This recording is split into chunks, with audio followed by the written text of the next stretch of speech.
ચાલો વિદ્યાર્થી મિત્રો, દાખલા નંબર 19 ની આપણે ચર્ચા કરીએ તો એમની અંદર આપણને અહીંયા વાત આપી છે, જેમની અંદર એવું કીધું છે H2 અણુના બેમાંથી એક ઇલેક્ટ્રોન એને દૂર કરવામાં આવે તો આપણને હાઇડ્રોજન આણ્વિક આયન મળી જાય. બરાબર, એક ઇલેક્ટ્રોન દૂર કરીએ એટલે શું મળે? H2+ આયન મળે. હવે H2+ જે છે એની ધરા સ્થિતિમાં, એટલે કે એનું ગ્રાઉન્ડ લેવલ કહેવાય, તો એ ધરા સ્થિતિની અંદર બે પ્રોટોન એમની વચ્ચેનું અંતર આપણને આપેલું છે. આ બે પ્રોટોન એની વચ્ચેનું અંતર કેટલું છે? 1.5 એંગસ્ટ્રોમ છે. અને ઇલેક્ટ્રોન જે છે એ દરેક પ્રોટોનથી લગભગ 1 એંગસ્ટ્રોમના અંતરે રહેલો છે. તો આ તંત્ર એની સ્થિતિ ઉર્જા આપણે ગણવાની છે. અને સ્થિતિ ઉર્જા અને શૂન્ય માટેની તમારી પસંદગી જણાવો. ચલો, પહેલા તો આપણે એક વસ્તુ એવી વિચારીએ કે બે પ્રોટોન જે છે એની વચ્ચેનું અંતર આપણને એમ કીધું છે 1.5 એંગસ્ટ્રોમ છે. એટલે આપણે એક પરિસ્થિતિ એવી વિચારીએ, દાખલા તરીકે હું એક રચના લઈ લઉં અને બંને પ્રોટોનથી જે ઇલેક્ટ્રોન છે ને એ કેટલા અંતરે છે? 1 એંગસ્ટ્રોમના અંતરે છે. એટલે એક રચના એ ટાઈપની બની જશે. સમજો કે આ ટાઈપની આપણે એક રચના બનાવી શકીએ. આ બે પ્રોટોન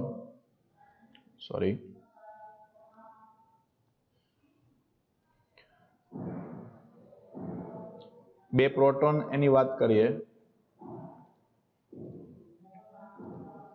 અને પહેલા તો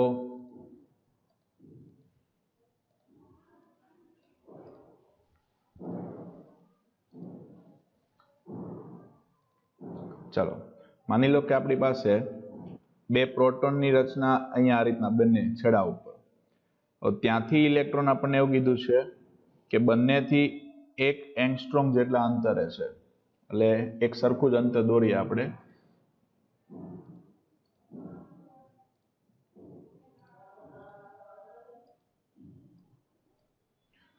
એટલે ત્રિકોણ જેવી જ રચના બતાવી દો તમને. ચાલો, ઓકે, આ ટાઈપની રચના છે. ચાલો, હવે અહીંયા આ જે છેડો છે એ છેડા ઉપર બંને જગ્યા ઉપર પ્રોટોન રહેલા છે. બરાબર, અને અહીંયા ઇલેક્ટ્રોન છે. એટલે અહીંયા આપણે કહી દઈએ ઇલેક્ટ્રોન Q1. બરાબર, એ શું છે? ઇલેક્ટ્રોન છે. અને અહીંયા કહી દઉં Q2, આ Q3. તો આ બંને શું છે? પ્રોટોન. અહીંયા પણ પ્રોટોન. ઓકે, બંને પ્રોટોન વચ્ચેનું અંતર આપણને આપ્યું છે 1.5 એંગસ્ટ્રોમ. પ્રોટોનથી ઇલેક્ટ્રોન સુધીનું અંતર કેટલું છે? આ 1 એંગસ્ટ્રોમ. આ પણ કેટલું છે? 1 એંગસ્ટ્રોમ. હવે આપણને એવું કહે છે તંત્રની આપણે સ્થિતિ ઉર્જા ગણવાની થાય. ઓકે, ચાલો, સ્થિતિ ઉર્જા એની ગણતરી કરીએ તો સમગ્ર તંત્ર માટે લેવું પડશે. તો સમગ્ર તંત્રની સ્થિતિ ઉર્જા, ચાલો, તંત્રની સ્થિતિ ઉર્જા એટલે U બરાબર. હવે જો આમાં છે ને 1 વડે 2 પર લાગે, 1 અને 2 નું તંત્ર બને, 1 અને 3 નું બને. એ જ રીતે 2 અને 3 નું એક તંત્ર થશે. તો સ્થિતિ ઉર્જા ગણીએ આપણે, એ કોની થશે? તો એ લખાશે શું? U12 plus U13 plus U23. એટલે 3 અને 3 નું તંત્ર થઈ ગયું. સ્થિતિ ઉર્જાનું સૂત્ર મૂકીએ તો દરેક માટે K Q1 Q2 upon distance શું થશે? R12. K Q1 Q3 upon R13 plus K Q2 Q3 upon R23. દરેકમાંથી K common નીકળશે, એટલે K કોમન લેવો હોય તો લઈ શકાય. બરાબર, દરેકમાંથી આપણે K કોમન જ લઈ લઈએ. K Q1 Q2 અપોન શું આવશે? R12 plus Q1 Q3 upon R13 plus Q2 Q3 upon R23. બરાબર છે. ચાલો, દરેકની હવે વેલ્યુ આપણે અહીં એડ કરીએ. K બરાબર 9 × 10⁹ છે આપણને.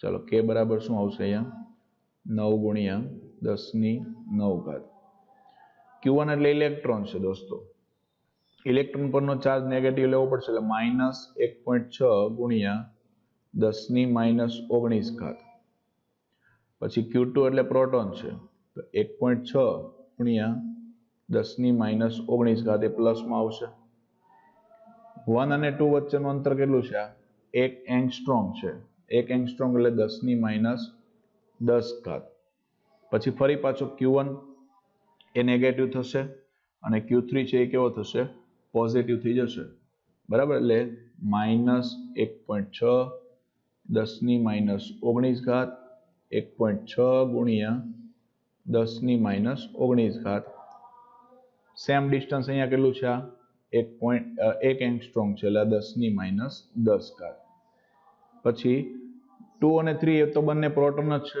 એ બંને પ્રોટોન છે એટલે ડાયરેક્ટ આપણે શું કરી શકીએ એનો સ્ક્વેર આપી શકીએ એટલે આ થયું 1.6 into 10⁻⁻90 નો સ્ક્વેર લખી દેવાય ડાયરેક્ટ ડિસ્ટન્સ કેટલું છે 1.5 ગુણ્યા 10 ની -10 ઘાત ક્લિયર ચાલો 9 ગુણ્યા 10 ની 9 ઘાત દરેકમાંથી કોમન શું નીકળશે જુઓ તો ઉપરથી બે વખત 1.6 1.6 1.6 1.6 બધામાં એવું જ છે એટલે દરેકમાંથી 1.6 ગુણ્યા 10 ની -19 ઘાત એનો સ્ક્વેર કોમન કાઢી લઈએ છેદમાંથી 10 ની -10 ઘાત કોમન નીકળશે ચાલો અહીંયા શું બચશે -1 વધશે પછી અહીંયા શું બચે +1 અહીંયા આવશે 1/1.5 બરાબર દરેકમાંથી આ રીતે આપણે કોમન લઈ લીધું છે તો આ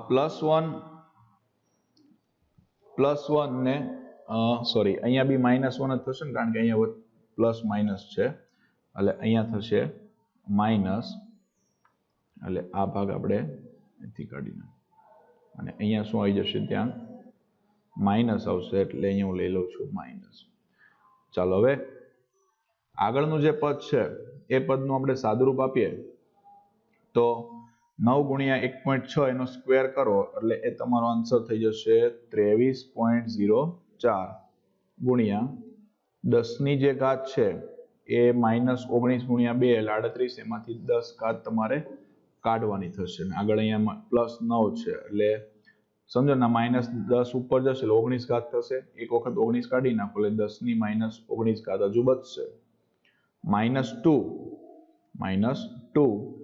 પ્લસ 1/1.5 છે આ એઝ ઇટ ઇઝ આવશે 23.04 ગુણ્યા 10 ની -19 ઘાત 2 ગુણ્યા 1.5 એટલે 3 થાય 3 + 1 ડિવાઇડ બાય 1.5 બરાબર છે એટલે આ થઈ ગયું તમારું -3 + 1 એટલે કેટલા થશે તો એ -3 + 1 એટલે 2 થઈ જશે એટલે 23.04 ગુણ્યા 2 કરી દેવાના થાય અને ભાગ્યા 1.5 આવશે પણ આજે જ આપણો આન્સર આવશે ને દોસ્તો એ આન્સર આપણો જૂલમાં હશે તો આપણે એને ઇલેક્ટ્રોન વોલ્ટમાં જોડે જોડે ફેરવી જ નાખીએ 23.04 ગુણ્યા 10 ની -19 ઘાત ગુણ્યા -2 છેદમાં આ 1.5 ઇલેક્ટ્રોન વોલ્ટમાં ફેરવવું એટલે શું કરવું પડે તો કે 1.6 ગુણ્યા 10 ની -19 ઘાત વડે ગુણવું પડે એટલે સોરી ભાગવું પડશે આને ભાગશો એટલે ફાઇનલી તમારો જે આન્સર છે એ આન્સર થઈ જશે બધી જ વેલ્યુ તમે સાદુરૂપ આપી દો છો ઘાત સહિત બરાબર આવો -19 તો કેન્સલ થઈ જશે ડાયરેક્ટ તમારે ખાલી બાકીની વેલ્યુનો ભાગાકાર કરવાનો છે તો એ ભાગાકાર તમારો આવશે -19.2 ઇલેક્ટ્રોન વોલ્ટ ચાલો એ થયું અને સ્થિતિ ઉર્જાના શૂન્ય માટેની તમારી પસંદગી તો આપણે અનંત અંતરે સ્થિતિ ઉર્જાને કેવી ધારી શકીએ શૂન્ય ધારી શકીએ એટલે એની આપણે કોઈ જરૂરિયાત નથી ઓકે ચાલો નેક્સ્ટ દાખલા નંબર 20 છે એ અને બી ત્રિજ્યાઓ ધરાવતા બે વિદ્યુતભારિત સુવાહક ગોળાઓને એક તાર વડે જોડવામાં આવે છે બે ગોળાઓની સપાટી પરના વિદ્યુત ક્ષેત્રનો ગુણોત્તર કેટલો હશે ચાલો એક મેળવવાનું છે આપણે આ વિદ્યુત ક્ષેત્ર વિદ્યુત ક્ષેત્ર એનો કેટલો ગુણોત્તર હશે એ આપણે જોઈએ છે, બરાબર. અને બીજું જે આપણને જોઈએ છે એ આમ કહી છે આ પરિણામનો ઉપયોગ કરી સુવાહકના તીક્ષ્ણ અને ધારદાર છેડાઓ આગળ સપાટ વિભાગ કરતા વિદ્યુત ભારની પૃષ્ઠ ઘનતા જે છે એ શા માટે વધારે હોય તે સમજાવી દો. તો ચાલો, બે ત્રિજ્યાઓ ધરાવતા A અને B ત્રિજ્યા, સમજો કે આપણે એમ કહીએ કે આ A અને B ત્રિજ્યા ધરાવતા ગોળાઓ છે, બરાબર. આ બે ગોળાઓને જ્યારે આપણે કોઈ એક વાહક તારની મદદથી જોઈન્ટ કરીએ, આ જે છે એની ત્રિજ્યા કેટલી છે A, અને આ બીજો ગોળો છે તો એની ત્રિજ્યા કેટલી છે આ B. સમજજો બરાબર. જો અલગ અલગ ત્રિજ્યા હોય અને આ બંનેને આપણે વાહક તારની મદદથી જોડતા હોય તો તેમના સ્થિતિમાન સમાન થાય. આ યાદ રાખો. એટલે V1 = V2 = આપણે ખાલી V પણ લખી શકીએ, બરાબર. V1 = V2 = V પણ લખાય. એટલે યાદ રાખજો, જ્યારે ત્રિજ્યા અલગ અલગ હોય અને બંને ગોળાઓને એકબીજા સાથે જોડવામાં આવે તો તેમના સ્થિતિમાન કેવા થાય? સમાન થાય. ચાલો, બંનેના સ્થિતિમાન આપણને ખબર પડી ગયા સમાન છે. તો હવે આપણી પાસે જે સૂત્ર છે એ સૂત્રની પરિસ્થિતિ પ્રમાણે આપણે વિચારીએ તો Q = CV છે, પણ V તો બંને માટે સેમ છે એટલે Q ચલે છે C લખાય. Q ચલે છે C. ઓકે, ચાલો. આના માટે હું બે ગોળાનો ગુણોત્તર લઉં એટલે Q1/Q2 = C1/C2 લખાય. હવે સમજો, બંને ગોળા માટે ત્રિજ્યાઓ આપણને આપી છે અલગ અલગ, A અને B, એમ બંને ત્રિજ્યાઓ અલગ અલગ આપણને આપી દીધી છે. અને બંનેના આપણને કેપેસિટન્સ ખબર પડી ગયા છે, બરાબર. બંનેના કેપેસિટન્સ આપણને ખ્યાલ આવી ગયા છે. તો ત્રિજ્યાની દ્રષ્ટિએ વિચારવા જઈએ આપણે, ત્રિજ્યાની દ્રષ્ટિએ જો વિચારો તો આ પહેલો ગોળો જે છે એનું કેપેસિટન્સ C1 છે, એટલે એની ત્રિજ્યા કેટલી થાય? A, અને બીજાની કેટલી ત્રિજ્યા થાય? B. ચાલો, હવે આપણને વિદ્યુત ક્ષેત્રના ગુણોત્તરની વાત કરી છે. તો બંને માટે આપણે વિદ્યુત ક્ષેત્રનો ગુણોત્તર વિચારીએ તો E1/E2 કરવું પડે. E1/E2. વિદ્યુત ક્ષેત્રનું સૂત્ર KQ/R², એટલે KQ1/R12 KQ2/R22 થશે. KK કેન્સલ થઈ જશે, બરાબર. KK કેન્સલ થઈ જશે અને વીજભારને આ રીતે લખીએ Q1/Q2 × R22/R12, બરાબર છે. ચાલો, હવે અહીંયા E1/E2 = Q1/Q2. R2 બીજાની ત્રિજ્યા B છે એટલે B²/A². Q1/Q2 જે છે એના બરાબર અહીંયા તમે જોઈ શકો છો A/B છે, એટલે A/B આપણે મૂકી દઈએ. A/B B²/A². Cross A cancel, B cancel, એટલે B/માં આવશે અહીંયા A. એટલે E1/E2 બરાબર શું થયું? B/A. ચાલો, હવે આપણને પૃષ્ઠ ઘનતા માટેની વાત કરી છે. તો પૃષ્ઠ ઘનતાનું સૂત્ર છે E = σ/ε0. E = σ/ε0. તો E1/E2 = ε0 તો બંને માટે સેમ જ છે, એટલે ગુણોત્તર લેશો એટલે ε0 ઉડી જશે, એટલે σ1/σ2.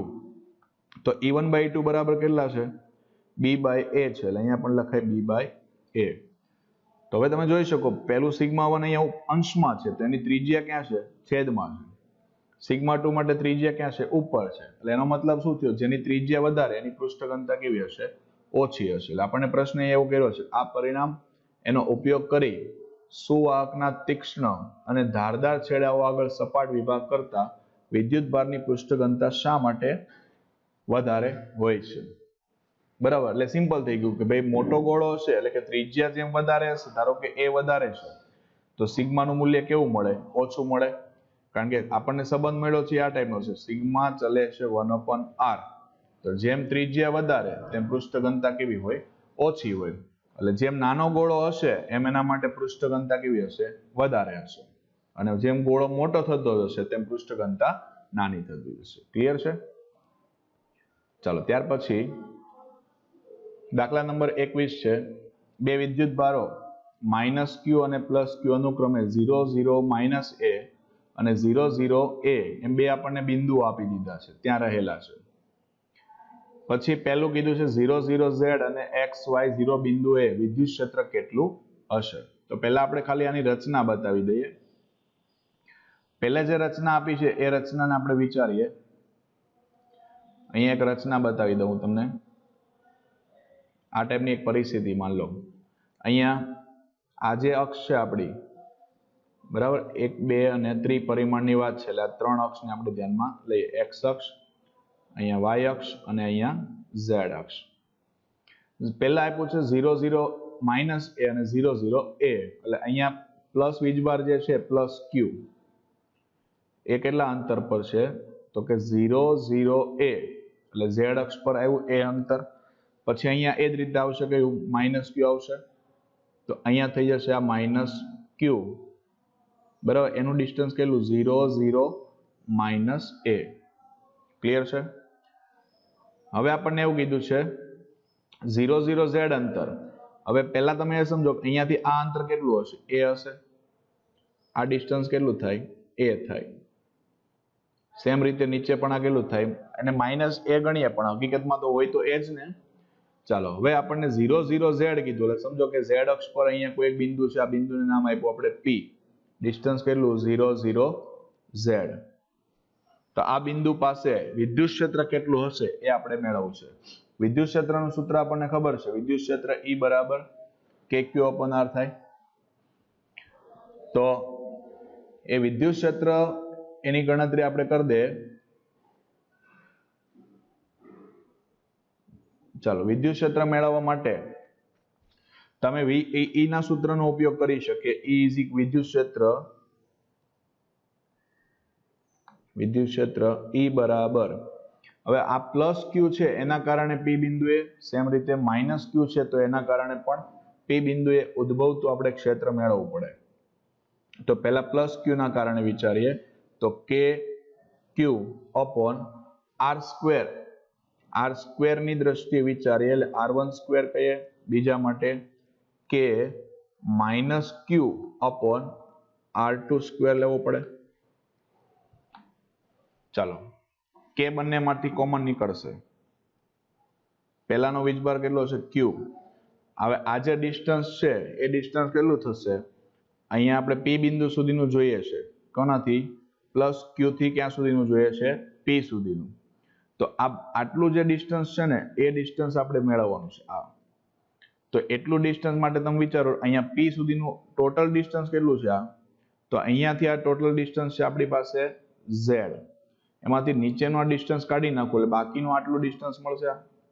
તો એ ડિસ્ટન્સ કેટલું થશે મારું? z - a એનો સ્ક્વેર થાય. -q અપોન અહીંયાથી લેવાનું છે આપણે. અહીંયાથી આ અંતર ગણવાનું છે. અહીંયા -a અંતર આપ્યું છે પણ આ સંખ્યા રેખા કહેવાય, યામાક્ષ પદ્ધતિ કહેવાય. નીચેની તરફ ઋણ વેલ્યુ આવશે એટલે કહેવાશે આ તો એ જ. તો અહીંયાથી આ ડિસ્ટન્સ ગણીએ તો એ કેટલું થશે? z + a એનો સ્ક્વેર. ચાલો q પણ બંનેમાંથી કોમન છે. -1/z - a એનો સ્ક્વેર -1/z + a એનો સ્ક્વેર. ચાલો દાખલા નંબર 21 ની અંદર બે વિદ્યુત ભારો એમાં આપેલા છે આપણને -q અને +q અનુક્રમે 0 0 - a અને 0 0 a બિંદુએ રહેલા છે. 0 0 z અને xy 0 બિંદુએ વિદ્યુત ક્ષેત્ર કેટલું હશે? દોસ્તો અહીંયા વિદ્યુત ક્ષેત્ર છે ને એની જગ્યાએ એક શબ્દ આપણે ચેન્જ કરીશું. વિદ્યુત સ્થિતિમાન કેટલું હશે? બરાબર, વિદ્યુત સ્થિતિમાન મેળવવું છે. તો પહેલા ક્વેશ્ચનની આપણે પહેલા ચર્ચા કરીએ. રચના બતાવી દઈએ. અહીંયા ત્રિપરિમાણિક આપણે રચના ધ્યાનમાં લઈએ. અહીંયા આ z અક્ષ કહી દે અને આપી દે y અક્ષ અને આ નામ આપી દઈએ x અક્ષ. તમને એવું કીધું છે 0 0 માઇનસ a અને 0 0 a. અહીંયા એક બિંદુ વિચારીએ અને સેમ રીતે એક બિંદુ અહીંયા નીચે વિચારીએ. અહીંયા માઇનસ q વિદ્યુતભાર, અહીંયા પ્લસ q વિદ્યુતભાર. આ અંતર થશે તમારું 0 0 a અને આ અંતર થશે તમારું 0 0 માઇનસ a. ચાલો હવે આપણને કીધું છે, પહેલા એવું કીધું છે 0 0 z બિંદુએ. 0 0 z એટલે આપણે અહીંયા કોઈ બિંદુ લેવું પડશે. માની લો કે અહીંયા એક બિંદુ લઈ લીધું આપણે, બિંદુ p. એનું ડિસ્ટન્સ, બિંદુ p નું જે ડિસ્ટન્સ છે ને એ ડિસ્ટન્સ આપણે અહીંથી વિચારીએ. અહીંયાથી લઈ અને અહીંયા સુધીનું આ અંતર છે, આ અંતર આપણને z આપી દીધું છે. બરાબર, આ અંતર કેટલું છે? z છે. નીચેનું આ અંતર થશે અહીંયા બિંદુ q સુધીનું, પ્લસ q વિદ્યુતભાર સુધીનું અંતર કેટલું છે? a. માઇનસ q નું અહીંયા માઇનસ a છે, પણ તમને ખ્યાલ હોય સંખ્યા રેખા પર અહીંયા મધ્ય બિંદુ પાસે ઉગમ બિંદુના આયામ કેટલા હોય? 0 0 0 હોય. એટલે આપણે નીચેનું અંતર પણ એમ ગણવાનું તો પ્લસમાં જ છે. તો આપણે સ્થિતિમાન મેળવવું છે, તો સ્થિતિમાન પહેલા આપણે વિચારીએ કે p બિંદુ પાસે, p બિંદુએ સ્થિતિમાન. ચાલો બિંદુ p પાસે સ્થિતિમાન વિચારો. v બરાબર પ્લસ q ના કારણે એટલે v પ્લસ લખાય પ્લસ v માઇનસ. સ્થિતિમાનનું સૂત્ર kq upon r. r તરીકે તમારી પાસે ડિસ્ટન્સ છે ને આપણે r1 કહી દઈએ. પછી અહીંયા વીજભાર ઋણ છે એટલે માઇનસ થઈ જશે, એટલે માઇનસ kq upon r2. બંનેમાંથી kq ને કોમન કાઢી દે, 1 upon r1 minus 1 upon r2. ચલો equal to kq 1 upon r1 plus q થી લઈ અને p સુધીનું અંતર કેટલું થાય? અહીંયા પ્લસ q થી લઈ અને પ્લસ p સુધીનું અંતર જે છે એ કેટલું થાય? તો કે ટોટલ ડિસ્ટન્સ તમારી પાસે z છે. આ z માંથી તમે આ નીચેનું અંતર આવે, આ અંતર એને કાઢી દે આપણે a. બરાબર, એને શું કરી દે? બાદ કરી દે. તો અહીંયા શું લખીએ આપણે? z માઇનસ a લખાય, માઇનસ નીચેથી અહીં ગણશું, અહીંથી આ પ્લસ અંતર a થશે, આટલું અંતર તમારું a છે, તો એ અંતર એડ થઈ જશે એટલે z પ્લસ a. ચાલો તો એનું અંતર જે છે એ અંતર થઈ જશે આપણું z પ્લસ a. બરાબર છે, z પ્લસ a. ચાલો આમનું સાદુરૂપ આપીએ તો અહીંયા kq ક્રોસ ગુણાકાર થશે એટલે z plus a minus minus minus plus થઈ જશે, અહીંયા છેદમાં આવશે z square minus a square. વર્ગના તફાવતના અવયવ થશે ને, z plus a, z minus એટલે વર્ગના તફાવતના અવયવ. રેડી? ચાલો હવે ઉપર જે છે એ તમારી પાસે પરિસ્થિતિ પ્રમાણે તમે જુઓ તો z z કેન્સલ થઈ જશે, આ z z કેન્સલ, તો a પ્લસ a એટલે 2a થાય, એટલે kq કૌંસમાં આવશે 2a upon z square minus a square. બરાબર, હવે 2a ઇન્ટુ q એટલે આને કહેવાય ડાયપોલ મોમેન્ટ કહેવાય, એટલે kp upon z square minus a square. Ready છે? ચાલો આ થઈ ગયું આપણું સ્થિતિમાન. હવે રકમની અંદર આપણને પાછું બીજી વસ્તુ પણ આપી છે, ઉપર જઈએ ફરી પાછા. xy 0, પણ એ પહેલા કદાચ વિચારો તો કે આ માઇનસ આજે તમારી પાસે વીજભાર છે, ધારો કે આ બિંદુ p આપણે ઉપર લીધું, એ જ બિંદુને આપણે નીચે લીધું હોત તો જો નીચે લીધું હોત ને તો આપણા આન્સરની અંદર ફેરફારમાં શું આવતે? આજે આપણો આન્સર છે એ આન્સરની અંદર આગળ શું થઈ જશે? માઇનસ લાગી જશે. બરાબર, બાકી બીજો એમાં કોઈ ફેરફાર થાય નહીં. રેડી? ચાલો હવે p બિંદુ પાસેનો આપણને સ્થિતિમાન ખબર પડી ગઈ છે. હવે આપણને એમ કીધું છે xy અને xy0 બિંદુએ સ્થિતિમાન કેટલું હોય એ આપણે વિચારવું પડે. તો હવે તમે પરિસ્થિતિ સમજશો, તમને ખ્યાલ આવી જશે. ધારી લો કે x અક્ષ પર, ફરી પાછી આપણી રચના અહીંયા સમજો, દોરીએ. માની લો કે આ રચના છે, હું તમને એમ કહું કે ભાઈ અહીંયા ધારો કે અહીંયા બિંદુ p છે. બરાબર, આ બિંદુ p છે. કઈ અક્ષ છે? z અક્ષ. અહીંયા y અક્ષ અને અહીંયા x અક્ષ. અહીંયા કોઈ એક બિંદુ લઈએ અને અહીંયા બિંદુ લો. સમગ્ર રચના કેટલા પરિમાણમાં છે? ત્રિપરિમાણમાં. ત્રિપરિમાણમાં તમને ખબર હોય 3 એ 3 અક્ષ એકબીજાને કેવી હોય? લંબ હોય. જો 3 એ 3 અક્ષ એકબીજાને લંબ હોય તો આ બિંદુ P થી આ બિંદુ P થી લઈને આ બિંદુ X સુધીનું અંતર ગણો. એક જ મિનિટ. બિંદુ P થી આપણે વાત કરીએ છીએ ને, બિંદુ P થી અહીંયા જે છે આપણી પાસે, માની લો કે આ Z અક્ષ પર અહીંયા બિંદુ P છે, આ બરાબર. આ Y અક્ષ છે, અહીંયા કોઈ બિંદુ લીધું છે અને એટલા જ અંતર માટે અહીંયા બિંદુ લીધું છે X અક્ષ પર. તો બિંદુ P એનાથી X અક્ષ પરથી આ બિંદુ P અને Y અક્ષ પરથી આ બિંદુ P નું અંતર કેવું થશે? સમાન થશે. કેમ સમાન થાય? તો 3 એ 3 એકબીજાને કેવા છે? લંબ છે. જો 3 એ 3 એકબીજાના લંબ હોય તો એક સિમ્પલ પરિસ્થિતિ એ છે કે અહીંયા -q વિદ્યુતભાર હોય. ધારો કે આપણે એમ કીધું અહીંયા +q વિદ્યુતભાર છે અને અહીંયા -q છે. તો જેટલું અંતર -q થી x નું થાય એટલું જ અંતર -q થી y નું પણ થાય. સેમ રીતે જેટલું +q થી x નું થાય એટલું જ ક્યાંથી થાય? y નું થાય. તો તમે સ્થિતિમાનની દ્રષ્ટિએ ફરી પાછું વિચારવા જશો તો v કે q આપણે કોમન લઈએ, 1/r, ડિસ્ટન્સ તો સેમ જ છે એટલે બે માટે 1/r જ આવશે. તો આપણો આન્સર કેટલો થઈ જશે? 0 થઈ જશે. બરાબર, 0 આપણો આન્સર થઈ જશે. ચલો, બીજો પ્રશ્ન આપણને કીધો છે, એની અંદર એવું કીધું છે સ્થિતિમાન ઉગમ બિંદુથી કોઈ બિંદુ અંતર r પર r/a very very greater than 1 હોય ત્યારે કઈ રીતે આધારિત છે તે દર્શાવી દો. તો આપણે હમણાં જે સૂત્ર તાર્યું એ સૂત્ર શું હતું? v બરાબર kp/z² માઇનસ a² હતું. z² minus a².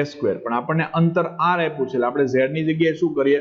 r મૂકી દઈએ. ચાલો, z ની જગ્યાએ r મૂકો. તો z ની જગ્યાએ તમે r એડ કરશો એટલે kp/r² માઇનસ a² થાય. r² minus a². પણ કન્ડિશન તો શું આપી છે કે ભાઈ r છે, r/a very very greater than 1 છે. તો આપણે શું કરી શકીએ? તો કે ભાઈ r² છે એની કમ્પેરિઝનમાં આ a² ને અવગણી શકાય. તો એને અવગણશો એટલે તમારો આન્સર શું થશે? kp/r² થશે. ચાલો, ત્રીજો પ્રશ્ન હજી આપણને કર્યો છે કે ભાઈ એક નાના પરીક્ષણ વિદ્યુતભારને x અક્ષ પર આ 5 0 બિંદુએથી -700 બિંદુ ઉપર લઈ જવામાં આવે તો કેટલું કાર્ય થશે? અને પરીક્ષણ વિદ્યુતભારનો માર્ગ તે બે બિંદુઓ વચ્ચે x અક્ષ પર ન હોય તો જવાબમાં કોઈ ફેરફાર થાય? તો પહેલી વસ્તુ તમને દોસ્તો એ ખબર છે થિયરીમાં શીખાય પ્રમાણે કે ભાઈ કરવું પડતું જે કઈ કાર્ય છે એ માત્ર બિંદુ અને સ્થાન પર આધારિત છે. એને જોડતા માર્ગ સાથે એને કોઈ આધાર હોતો નથી. એટલે તમે કદાચ 500 બિંદુ છે ત્યાંથી તમે એને 700 બિંદુ પર લઈ જાઓ તો કરવું પડતું કાર્ય તમારું જે છે એ કેટલું થશે? 0 થશે. કેમ? કે એને માર્ગ સાથે કોઈ સંબંધ નથી, માત્ર સ્થાન સાથે સંબંધ છે. તમારી પાસે જે સૂત્ર છે એ સૂત્ર પ્રમાણે આપણે કરવું પડતું કાર્ય લઈએ તો W બરાબર, ધારી લો કે પરીક્ષણ વિદ્યુતભાર Q0 છે, સ્થિતિમાન આપણે ગણીએ V1 માઇનસ V2, પણ બંનેના સ્થિતિમાન તો કેવા થશે? સમાન જ. કારણ કે આપણે આગળ જ વાત કરી કે બંનેના અંતર પણ સમાન થાય એટલે સ્થિતિમાન સમાન થયા. સ્થિતિમાન સમાન થાય એટલે કરવું પડતું કાર્ય કેટલું થઈ ગયું? 0. અને કાર્ય 0 થાય એટલે યાદ રાખજો, ફરી પાછું કહું છું, બિંદુઓના સ્થાન પર કોઈ આધાર રાખતું નથી. બિંદુઓના સ્થાન પર આધાર રાખશે, બિંદુઓને જોડતા માર્ગ સાથે કોઈ સંબંધ છે નહીં. ઓકે.